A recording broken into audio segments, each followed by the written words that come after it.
It's the Opperman Report. And now, here is investigator Ed Opperman.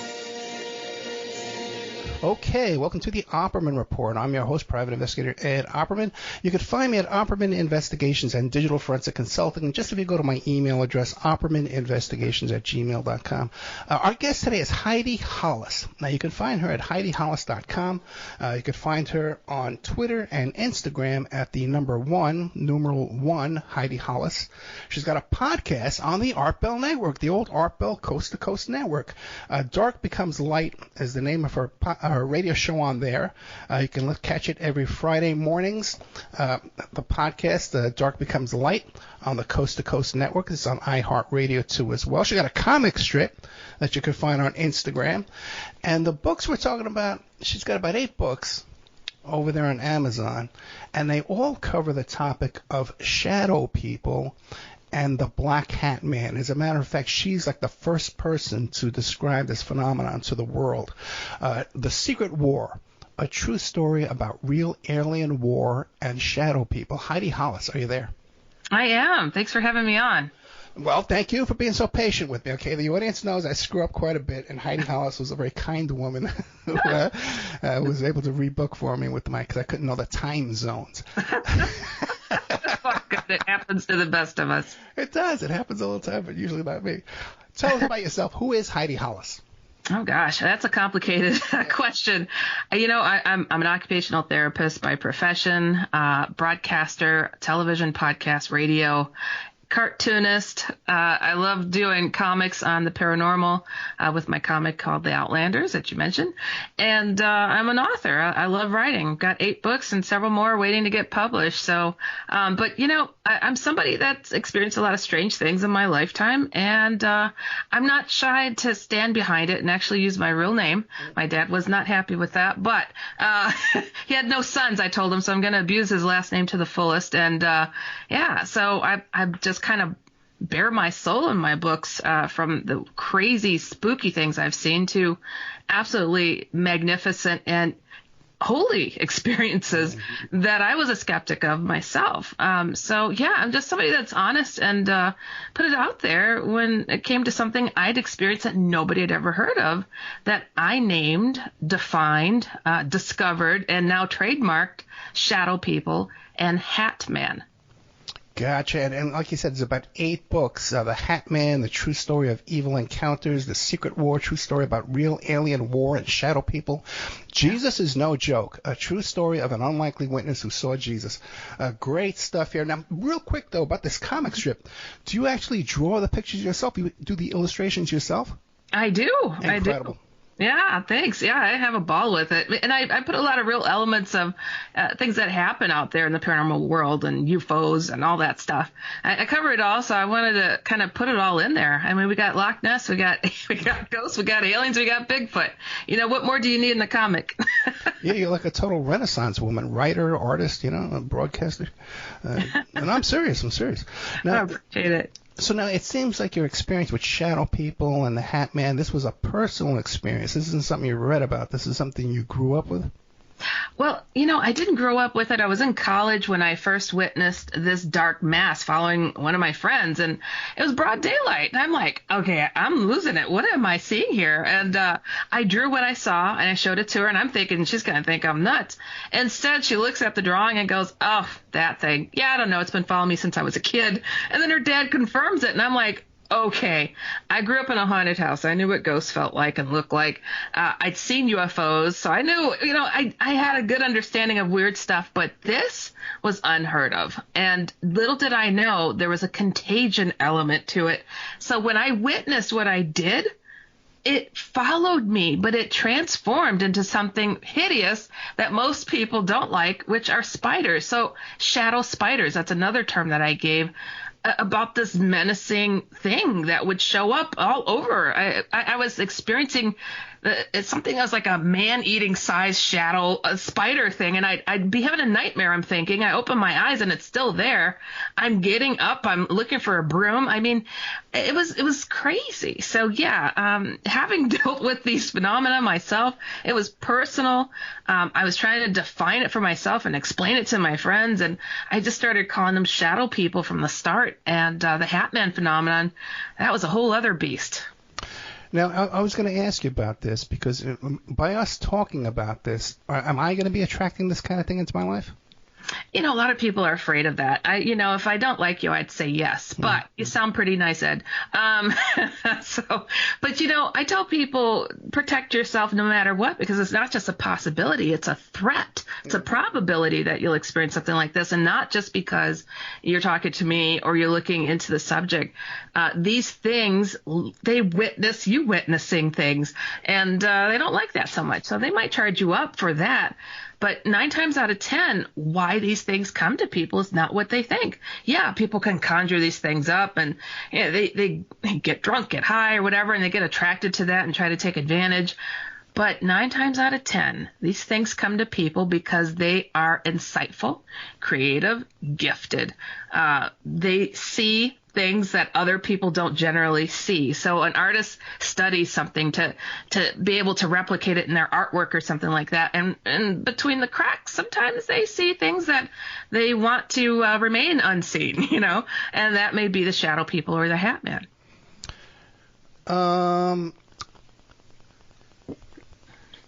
I had a guest on the show once, and he had this theory. It was like a study. And he was a psychiatrist, that the schizophrenics, the voices that schizophrenics hears are not voices in their head. They're actual spiritual entities out there. Are you familiar with that?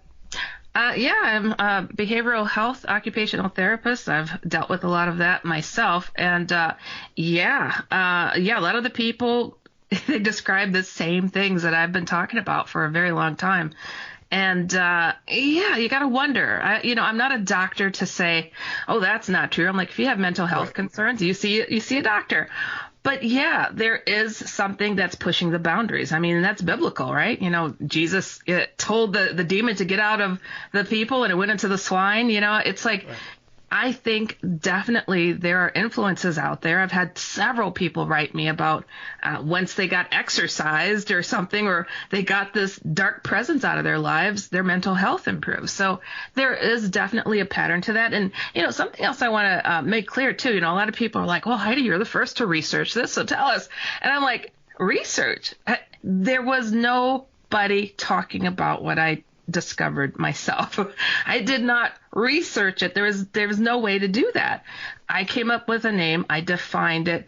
I said what was going on in my life, and little did I know, millions all over the world were stepping forward. The moment I came on Coast to Coast and gave it a name, the emails have not stopped in the thousands. And to see the growth of it, it is exactly as was warned to me. It would get to this level, and there's another shoe to drop on it. And I'm actually writing a new book because it's bigger and wilder than I ever anticipated personally. But it's something that I could not study. I bore my soul in my book, The Secret War. That was the first one I wrote while I was in college. I told my story, said what I'd gone through. And a couple other people that it's experienced things as well. And but there's an alien element to it. I mean, we're coming to terms now today that there's aliens out there. Well, myself and my college roommate experienced an encounter that helped give answers to what I was calling shadow people. And so I've always tied the shadow people Hat Man phenomenon to the UFO alien phenomena. There is a cross section, I guess you could say, where they kind of meet. When people have had alien abductions, they have seen shadow people or Hat Man right alongside of them. They're under a similar influence. When you think about it, a lot of the alien abductions, I'm talking about the negative aliens. There's positive ones out there. That doesn't make it on TV shows or the movies. But the grays, the reptilians, and the anything that's causing you harm, those are not good guys. I don't care how you paint it. They're not good guys. But I don't want to poo-poo anything for anybody they had to do to get through their experiences. But there They wait till you're paralyzed at night. They sneak in your room, they paralyze you, and they're like, "Ooh, now I got you." Shadow people, Hat Man, generally do the same thing, though they could come in daytime.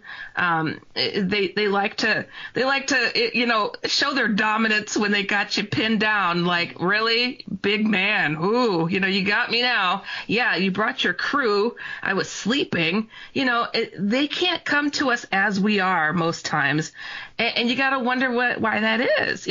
There's something about the human potential and our ability to call on help, which I say, I'm Christian, and to say, call on God, call on Jesus. Why do those names and that goal, that aiming your mind and your heart and your words to repeat those names, why does that hurt the ears of so-called alien beings and shadowy beings? It does, and it sends them running. So there is this connecting factor between the shadow people, Hat Man, alien phenomenon. Absolutely. It's not so clear cut. Now, when even just looking at the cover of your book, The Hat Man, The True Story of Evil Encounters, it looks like the old Men in Black, right? It's the same type of character, right? Yeah, it looks like it, but it's not. Yeah, the Men in Black is a real phenomenon. People think it's Will Smith. I'm like, if it ain't Will Smith, don't get the door. Men in Black like to show up after a UFO encounter and try to get people to shut up. But they'll threaten people and smack them around even sometimes. But they move very robotically. Something doesn't seem quite human with them. Their skin is a certain hue that people just don't find normal. I've had a friend that happened to roll up on a Men in Black experience. He's like, "Whoa, I just saw something I think I saw in Unsolved Mysteries a long time ago." And sure enough, I mean, it's the way they synchronize their walking and the cars they drive. It's really mysterious. But Hat Man is absolutely menacing. He's got abnormal features, okay? If you see him at nighttime, people are like, "Oh, he's a shadow being." I used to call him the Hat Man Shadow. That was my mistake, to just think he was another form that shadow people took. I learned better, and I changed that, but people still refer to him as that. But he'll step out from the shadows, and sometimes he'll show his disgusting, glowing red eyes. If you see his skin, you'll see his eyes are solid black. And when he smiles, God forbid, it's like Pennywise from the movie It.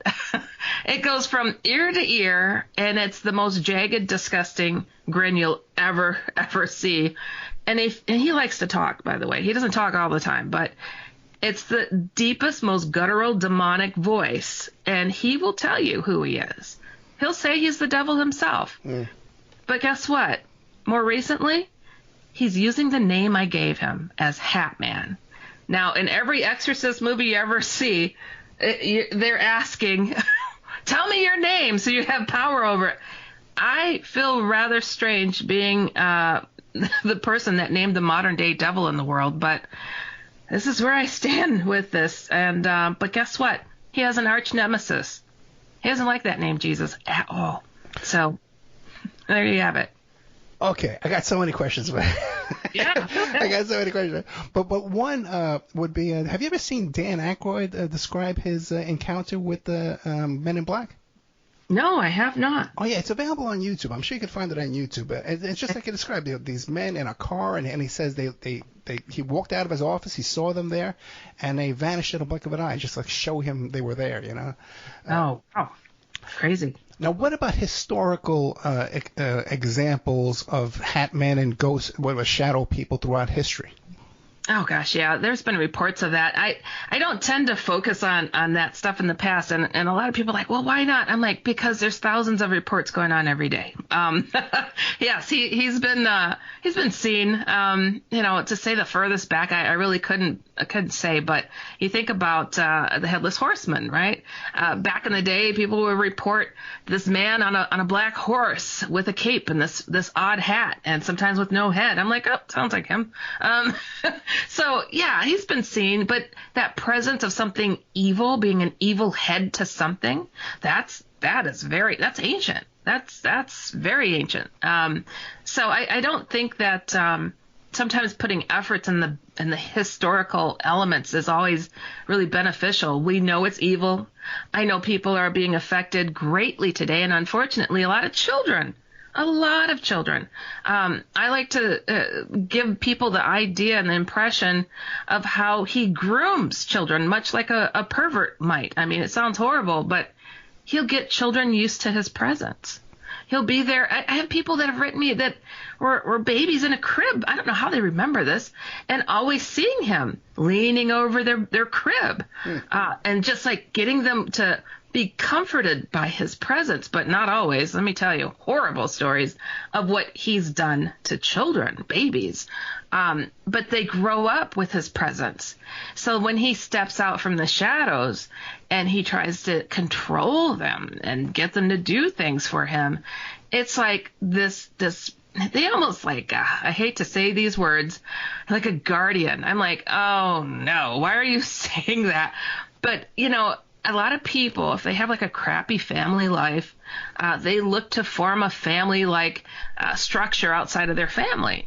And he's there. He's this constant presence. So they may actually do that. They may actually lean on him. So I get these people, this is the past like 4 or 5 years, people are like, well, my hat man isn't scary. I've had positive experiences. I'm like, oh, great. What are your positive experiences? Well, I wasn't afraid of him.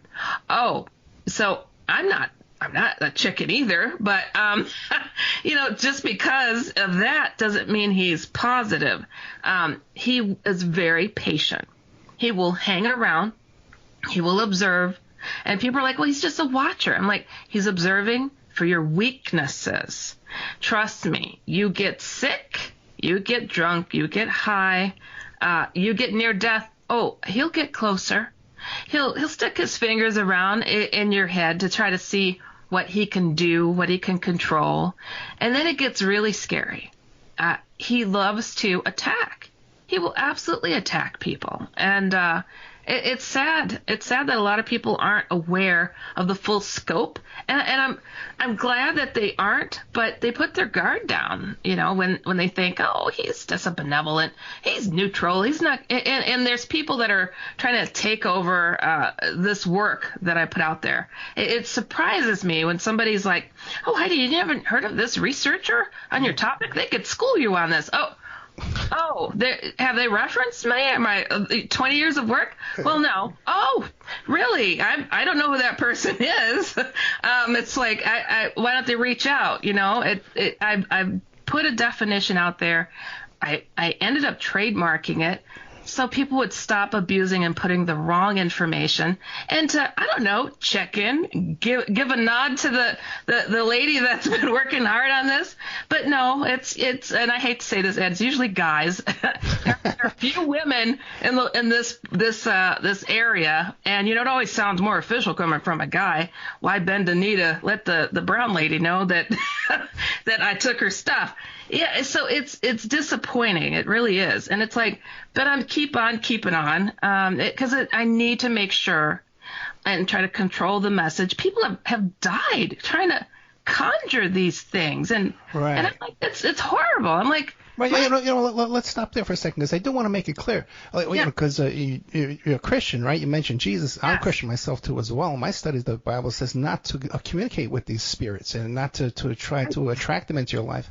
Right. So would you want to caution the audience on attracting these people or communicating with them? Oh my goodness. From the start, I had people saying, how can I get these things to come at me? It's like, how bored are you with your life? Why do you need this thing to prove to you that there's something on the in-between? It's maddening. Do not even poke the monster with a stick. You know how we're all watching those horror movies? We're like, run! Don't stop! Don't sit there and see if it's dead. This is me screaming that. Why are you going to poke the bear? This thing is so dangerous. And you might not know that you might sit there and try a ritual. I don't even want to repeat some of the crap people are doing. And they'll go and they'll do these things. And I'm like, and they get into trouble and they contact somebody like myself. And I'm like, what do you think? What do you think happened? How did that occur? Oh, I don't know.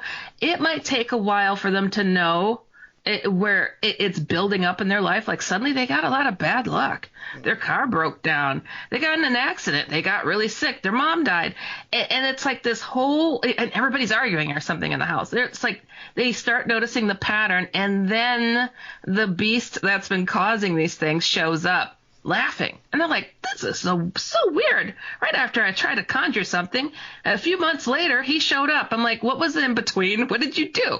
So yeah, there's a pattern, and I'm all about patterns and discussing that, and also giving remedies. You mentioned about the 8 books that I have. They kind of all try to encompass this topic, and it's not just the dark stuff. So I got 3 books that are on these topics. I have 2 Hatman books and Secret War, and the rest are how to understand your faith in order to stand up to something like this. So the other F word, how to find faith and laugh at yourself while trying. That's the subtitle, and it's like, and the Jesus books and the angel books and how to pray, and because it's important. And I write very much the way that I speak. I try to speak on the level, because some of these people try to put a flashlight under their chin to scare people. And I'm like, we got to talk about these things like everyday people, so we can get the message. I know how to clear a room with the spookiest stories, but if I want to have people stay and ask interesting questions, I talk as I do to my friends over coffee. It's too important. It's too important. I shouldn't be taking some of these emails from across the globe, because people can't roll over in bed to their spouse and say, I just fought for my life. They got to write to somebody like me, because nobody believes them. So we got to break this cycle and break this whole thing. I mean, the stigma, and I'm doing my best. So I'm working night and day. Yeah, the stigma, because as soon as I heard you mention shadow people, the first thing I thought was methamphetamine. People that people that are using methamphetamine and abusing it, they experience this. This is very common with them, right? Have you found that? Oh, yes. Oh, gosh, yeah. That's not surprising. And it's just as I was taught and warned for so long. I mean, your guard is down. They're coming to poke you with a stick. Is it dead? Oh, no. We could probably possess this body. Oh, we could probably mess with them. It is a battle of all battles. It is between life and death. It is between dark and light. Yes. They are looking through the veil of, when you take some of these drugs, mind-altering drugs, and others, if you're abusing it, if you're drinking.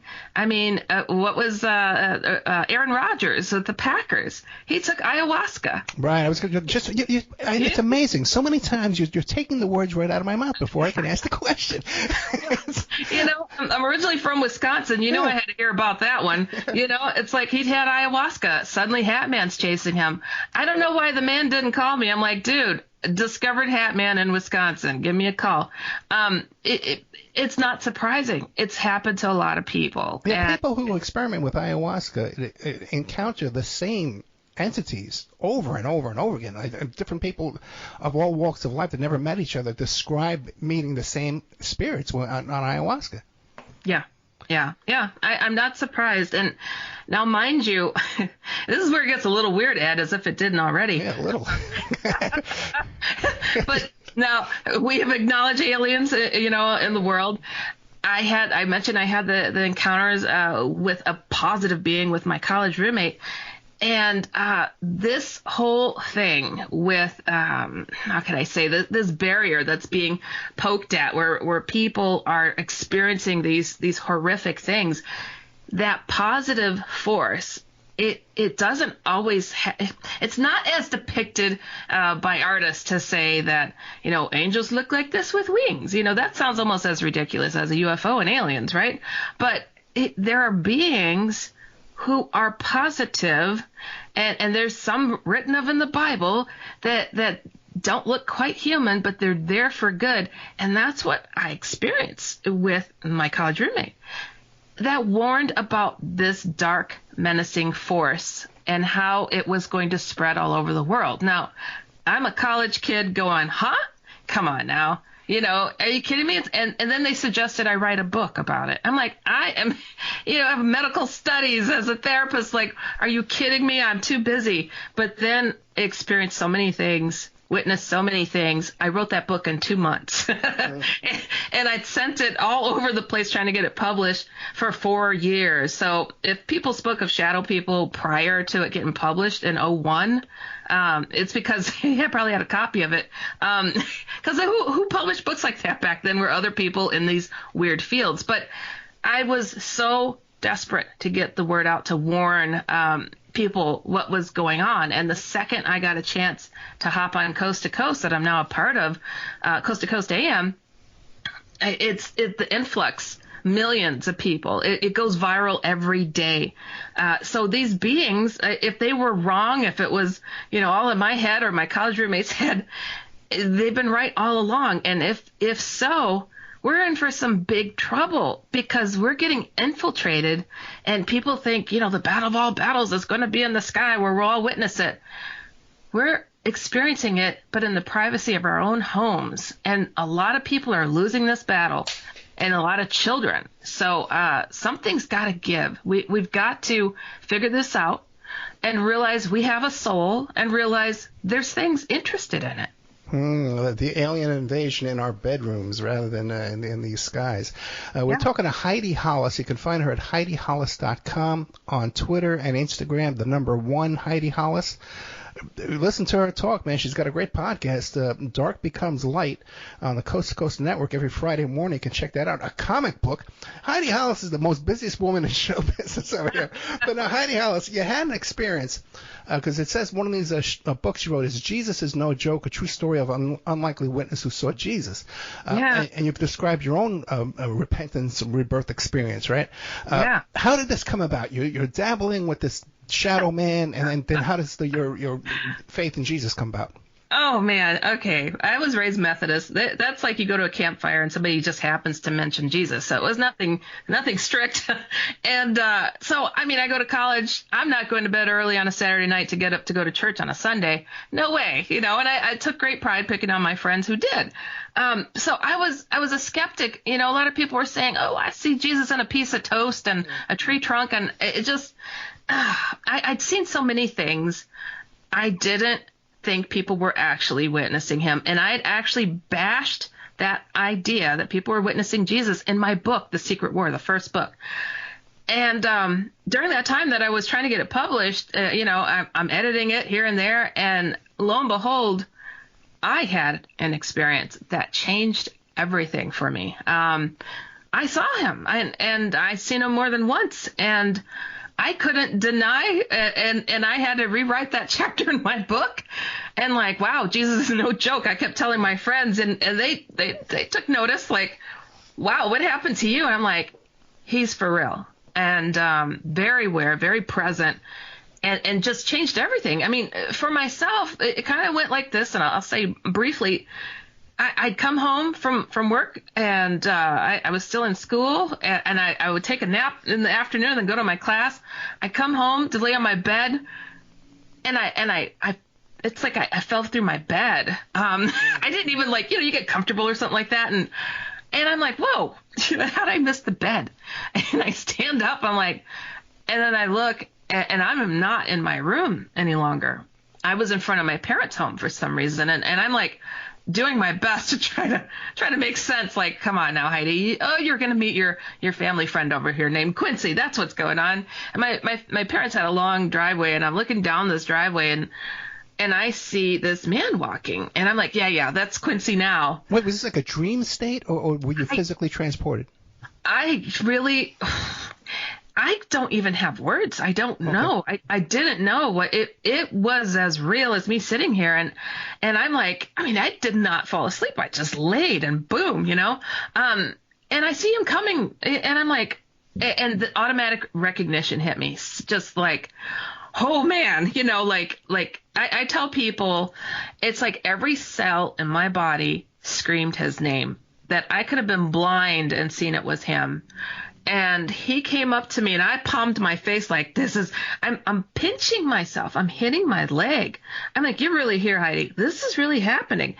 And he comes right up in front of me, and I have my face down trying to not look. And he says, "Hello, do you know who I am?" And I'm like, oh my gosh. He's like, "If you knew who I was, you would not hesitate to say it." Just called me out. And I pulled my hands from my face, and I was stuttering. I'm like, well, you're Jesus. I don't speak Spanish. I don't know why I called him Jesus. And he said, "Yes, I am." And wow, that was just the beginning. I mean, it changed everything for me, what he told me, because I was very, very reluctant to speak in public. And he told me, "You need to finish writing your book." That was the Secret War book. And he said, "Do not worry what others say. Know that I'll be there to give you the words." And I took it as, I gave up grades in college so I didn't have to do a presentation. and in my line of studies, I had to have straight A's. I didn't care. I would just make sure I had a good average going and not do my presentation. So before I go on even your show or I speak anywhere, I look to the heavens and I'm like, "You promised me you'd give me the words, and I'm holding you to it, because I have nothing to say." I just don't. So, I mean, that's the only thing that's got me through. And I've spoken all over the place, and now on, the #1 paranormal talk show. I mean, #7 talk show in the nation, Coast to Coast AM, and all because of him. I would not be doing any of this. I would be a therapist and just be happy. Now, after that encounter, did you wake up back in your room, or did you have to walk home? Did you see signs on your feet that you're outside walking the driveway, things like that? Because I've heard stories. I've heard stories of people, they've had these out of bodies experiences, and then you find leaves in their bed the next day. So stuff like that does happen. Oh, it does. It does. This one, it did not go that way. Gotcha. I was shocked to find myself in my bed. But the love, the love all over me. I get goosebumps every time I talk about it.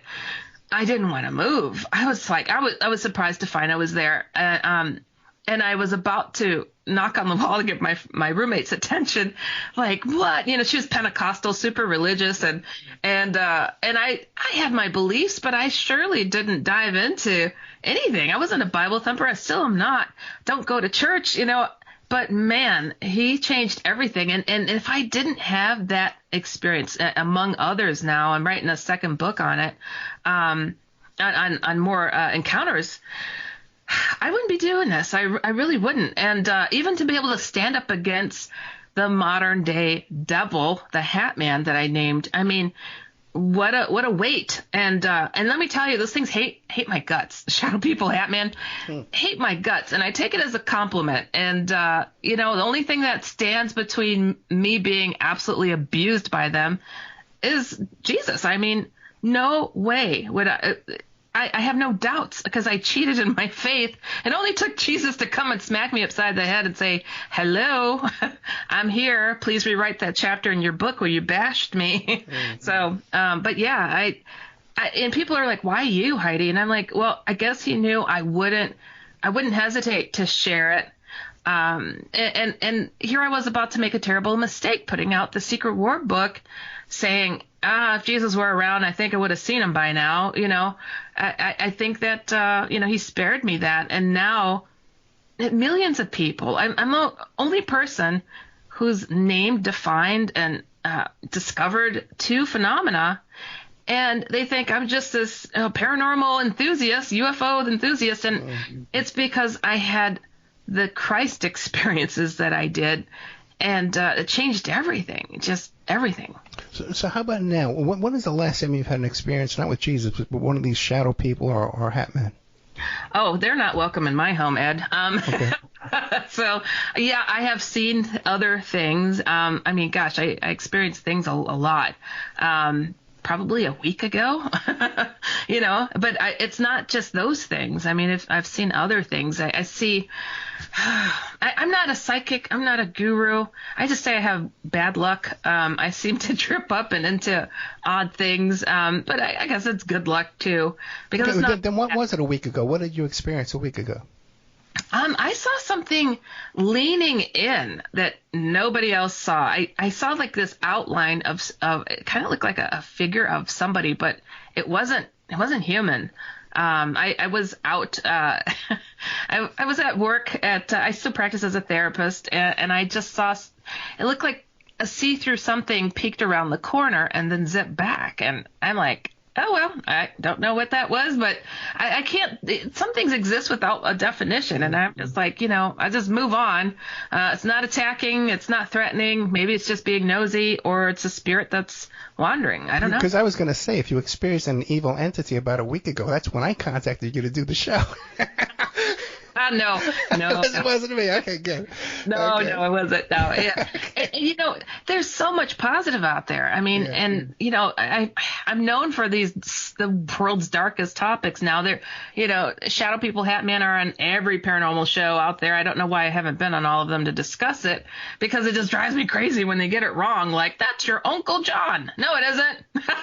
He doesn't wear a trench coat and a hat, does he? There's just so much. I'm hoping to get right out there and to correct and to put the question. right spin on things. You mentioned the Hat Man. Is there just one Hat Man in the whole universe, or is there several Hat Men? No, I get asked that one a lot. There is a central figure. There is one. And he does have things that work for him, however. He does.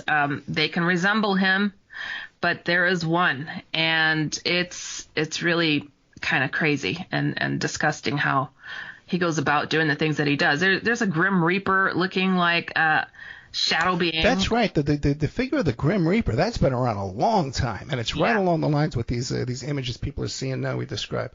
Now, what about the Shadow Men? Shadow Men usually show up more than one in an encounter with them, correct? Yes, they do. I call so if you go to my website, you'll see some of the different shapes and sizes, and one of my books I kind of illustrate them. So I call it one head and shoulder shadow, because you'll see like this hulking mass that you could tell it's got a head with its head directly connected to its shoulders. You'll see glowing red eyes sometimes, and they shapeshift. They'll become shadow clouds, shadow spiders, shadow rodents. If something's wearing a hood, that is not a shadow being. The Grim Reaper one is not a shadow being, but he is seen right alongside of Hat Man. So is the old hag and the younger looking hag thing. They all are under his direction. So people need to be made aware that there's a lot of force behind these things. Do not conjure them. Don't try to reach out to them. Don't get comfortable with them, because guess what? In all my years and talking to so many different researchers, especially near-death experience researchers, I always like to ask the question, what about the negative near-death experience encounters? Because I know what's going on. And they're like, well, that's an interesting thing. They see this man in a hat and suit taking them to hell. Oh, really? Yeah, I know that guy. So if you have these things in your life, the negative alien beings as well, down your tunnel of life, guess what's at the end of it? That's what people are experiencing. And so, we could laugh and poo-poo stuff and like, oh, God's not real, Yeah, he is. And these things are loving that you aren't acknowledging that fact. And we got to get over it. People are hoping it's the end of the world. And I'm like, oh, God, no, I hope not, because we're going to lose too many people. We've got to get this right. Stop being so hard on yourselves. And, and I was talking about my other book, theotherfword.com. I have a couple of books there, cartooned, trying to explain to people how to find faith and laugh at yourself while trying. Because we're so hard thinking we have to be perfect. And it's like, we're flawed humans. God knows he made us a mess, but you got to be perfect in that. Look, it's okay to mess up, get back up again, mess up, get back up again. And I'm always in awe of people's faith that didn't have the experiences I have, because I had to see him and have these things happen to and for me, because he healed me several times too. And people have that strong faith. I'm like, I have no doubts in mine. But that person, what's that? Blessed are those who believe and have not seen me, right? Man, I'm in awe. And we can have that size of a mustard seed faith and really move those mountains and getting these negative things out of our lives. We really can. Now what about, because you have this strong faith, and you know to call on the name of Jesus, and they can't stay in the same presence. No. or the presence of Jesus. But now, what about your listeners? You must get hundreds and hundreds of messages every day. I know I do. Okay, it drives me crazy. And if people ain't had any idea, the people out there's a lot of people out there that have a lot of problems. Yeah. But now the thing is, you covering a topic like this, man, you must attract a lot of people with problems. I do, but yes. It's been a strange thing, though, because, guys have stepped in and say, I'm the authority, and the television shows present them as the authority. And so it's dwindled over the years because, these guys know better than me. But I'm going to tell you, I get these stories, and it breaks my heart. It breaks my heart. But my concern is, okay, you have a strong faith. You understand how to deal with this. What about people out there that are listening to this? What do you tell them? Oh, guess what? That's the beauty of working on Coast to Coast. I speak just as I am right now. I talk about the whole thing. Jesus to the demons. I do. I tell them. I'm like, you got to acknowledge you have a soul. And I have good friends that are both, they're different faiths. And they're like, oh, so you're saying I'm screwed, Heidi, if I saw these things? I'm like, you believe in God? Well, yeah. Go there. Go there. Sprinkle that on what you're witnessing. We've got to hope and pray that there's an opposing force. I get so many people who say, I just saw the devil. I don't get into that religious thing, but, what do I do? I'm like, well, throw a shoe at it, It's like you just acknowledge a biblical title, devil, but you're afraid to say God or Christ. I mean, what is wrong with us today? Yeah, so true. So many people say, well, I believe in angels, but they don't believe in Jesus. Where'd you hear about angels? Say about Jesus. It's like we're ashamed, especially Christians. Yeah. It's like, oh, I'm going to say I'm Christian. And then the biggest jokes are on our faith all the time. And I'm like, I could roll with the punches on a lot of things. I really do. And it's like, and I'm not touchy. I'm like, but dang it, we've got to stop acting ashamed. Even the church, though, even if you went into 80% of churches out there, you mentioned Methodists, but even Pentecostal churches, Assemblies of God, and you go in and talk to the pastor and stuff like this about these kind of entities out there, and they don't even want to talk about it. They don't want to deal with it. It's a rare. Oh, yes. I get a lot of people who have been turned away by church. And it's like, they told me to join the church or pay for this or that, and then they might consider coming to help me. And I'm like, that's heartbreaking. And I guess I feel fortunate to be in this space to talk and keep it real on a level. I don't represent a certain faith. I'm Christian. I should say a certain church. I mean, a religious institution. To say that, this is what you can do. You've got to have that understanding. That thing comes from a dark source. These dark aliens and shadow and all this Hatman stuff. There's a light source. That's the God source. That is what you use to fight these things. It's the only thing I know that works. Well, then let me ask you this, because you mentioned aliens so often interchangeable. Are these shadow people and Hatmen, are they coming in alien physical crafts from machines, ships? Well, that's the interesting element, because people are like, are they flying something? Now, if you can imagine, aliens have souls, and they could be infiltrated and possessed like ours can. This is what was explained to me about what these shadow beings and Hatmen are doing. They have possessed, people are like, what's that? The connecting tie between these negative beings. They're all abducting. They're all doing different stuff, but it's not positive. I'm like, the connecting factor are shadow people. That's the secret war. That is the hidden understanding that's behind their actions. They are working, they are puppeted to do these certain things. So are they flying? Yeah, if they possess something that is doing that kind of a job. But they're like a force. What was explained to me, it's like a dark force, and it's like, you think of Star Wars. It's like, but it's an influence, and they get people to.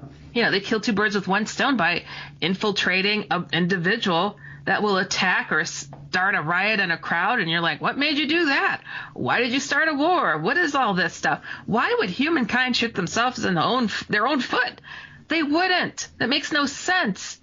These things are influencing, and not everything is as it appears. Man, I have been met with some crazy characters, from religious institutions to the government. And they're very aware.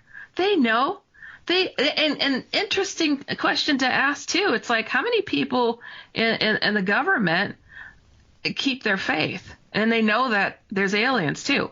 Why are they still faithful? Why have they reached out to pastors and priests having troubles demonically connected because they are looking and working with UFOs and alien beings? That is a pattern. So why do they have their faith if they know better? Like I said, you must get a lot of listeners contact you. Have you had listeners contact you that had a horrible, negative, even a deadly experience, the first encounter with a shadow person or one of these entities? I didn't hear from the ones that crossed over, but yes, there are people that have don't recall attempting suicide. Like, I saw Hat Man, all of a sudden I wake up in a hospital bed strapped down saying I tried to kill myself. And who's by their bedside? Hat Man, saying I almost had you. That's how clear he'll talk to people. So yeah, he absolutely creates these scenarios that are puzzling to people to do things they would never do, they would never think of. And they get put in psychiatric wards and thought to be one way or another. And they're like, this man in a suit did this, I swear to you. It's like, oh yeah, sure he did. So it does happen. And unfortunately, there's a big problem with this, and this is why we have to surround ourselves with people that understand what we're experiencing and be comfortable to express it and not sit with it, because they isolate you, oppress you, you get depressed, and then you get possessed, unfortunately.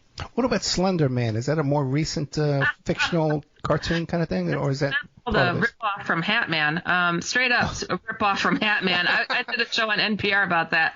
I was like, oh yes, that was another guy that took my material and said they were the authority on things, but he said it was fake. But you want to hear something that's wild? So Hat Man never came at me straight up until I was about to put out my book that was solely dedicated to him, the Hat Man. So he came at me, he came at my patients in front of everybody.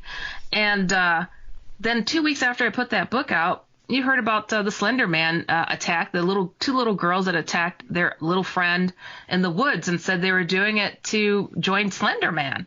And the one little girl convinced her friend to join in the attack because she said, I saw him when I was little. So obviously it was Hat Man. Now guess where that took place? About a 15-minute drive from my family's home. So really? I, for the first time, was getting approached by Hat Man just before putting that book out. 2 weeks after it's out, this attack happens near my family's home. I'm like, come on. I mean, he's very aware, very active. He's absolutely... You know something, too? You can watch the interrogation of one of those little girls, and there's definitely some kind of possession going on there. Oh, gotcha. It's very, very, very, very intense. What about picture prayers, the journey to picture perfect prayers? What are you teaching us there? Yeah, well, this, again, it's like, how deep can I go? I had an experience that I don't know how best to say, but it was angelic. I was bored in my prayers. I always have been. I think most people are. I'd fall asleep before I finished them. And lo and behold, I had this encounter where an angelic being showed me how they communicate through visualization. So while you're living your days, while you're seeing things happen, you put your emotion and your thought and your care and your intentions to God right there as it's happening. So I called it picture prayers. It was an intentional prayer where it's like, I don't take time for prayer because prayer happens anytime now for me. Heidi Hollis, we're out of time. I gotta tell you, man, this is a mind-blowing stuff. heidihollis.com. Thank you. Number one, Heidi Hollis on Twitter and Instagram. The podcast, I'm sure everybody's going to run and check this out, man, is Dark Becomes Light every Friday morning on Coast to Coast Radio on the iHeart Network. There's a comic strip, too, as well, that she illustrates herself. This is just fascinating. You have so much energy to do all this. We got about 1 minute left. What would you like to leave us with? I can't think enough to it, and I think Heidi Hollis is no diva, okay? I totally screwed up the time zones, and she's a very loving woman, very forgiving and patient with This wacky PI over here. Okay. Oh, it's all good. No, I appreciate it. The whole thing for me is like I'm doing my best to help people get a message, to understand there's a whole underbelly to so much, and all my efforts and all my talents I'm trying to use to get that message across. So it's through humor, being who I am, and hoping to be a good example of how to get through it, because it can be done, and we can find a balance without looking crazy. So I hope people write me with their stories, because that's a number one thing that I appreciate and talk about on my podcast, different people's experiences from the good to the bad. So heidihollis.com and @1HeidiHollis on most social media. And in case people misunderstood that, Heidi Hollis is telling you to contact her. She wants you to contact her with these stories. Don't contact Ed Offerman. Ed Offerman that's not any further.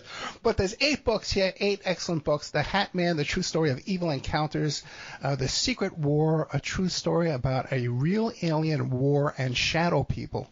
Jesus is no joke. Amen. A true story of an unlikely witness who saw Jesus. Another one is The Hat Man, a guide in comics on how to get rid of dark beings for all ages. All ages. That's a good thing. We should have mentioned that a bit. Picture Prayers, The Journey to Picture Perfect Prayers. The Secret War, Heavens Speak of the Battle. The Other F Word, How to Find Faith and Laugh at Yourself While Trying. You can't go wrong. I See Shadow People and The Hat Man, a guide on how to get rid of them all for all ages. Excellent stuff here. So check this out, Heidi Hollis. Thank you so much. No, thank you, man. Thank you. Great stuff here. Thank you.